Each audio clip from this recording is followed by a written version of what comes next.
প্রজেক্টের ফলাফল হয়ে গেল, কতটুকু ভাবাচ্ছে এবং আগামীতে কাজ করার ক্ষেত্রে কতটুকু শক্তি যোগাবে?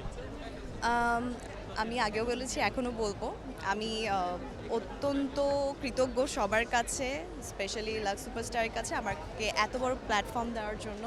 সো এই মুহূর্তটা আমার জন্য অনেক গুরুত্বপূর্ণ মুহূর্ত ছিল। আমার বাবা মা, আমার ভাই বোন, আমার সবাই এখানে ছিল উপস্থিত, এবং আমি তাদের কাছেও অনেক কৃতজ্ঞ, কারণ তাদের সাপোর্ট ছাড়া, ইভেন দর্শকের সাপোর্ট ছাড়া আসলে এতটুকু আসা সম্ভব ছিল না।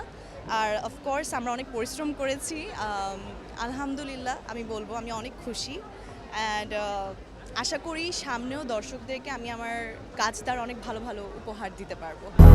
200-র বেশি সার্ভিস ও ফিচারে লেনদেনের সব বিকাশ অ্যাপে সম্ভব। এবং আমিনা, আপনি প্রত্যেকের ভালোবাসায় আজকে এই পর্যায়ে সব মিলিয়ে নাচটাকে একটু আবার স্পেশালি করে ভাবার কোনো সুযোগ থাকছে কি না?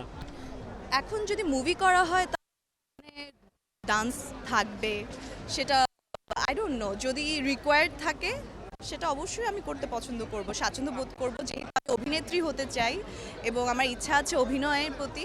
সো ইয়েস, অফকোর্স মুভি হোক, ওটিটি প্ল্যাটফর্ম হোক, সেটা নাটক হোক, যে যখন যেটা রিকোয়ারমেন্ট দরকার। আগামীর জন্য দর্শক কিংবা ভক্তমহলের কাছে দোয়া চাইবেন কিনা? অফকোর্স আমি সবার কাছে অনেক অনেক দোয়া চাই। Thank you so much, thank you.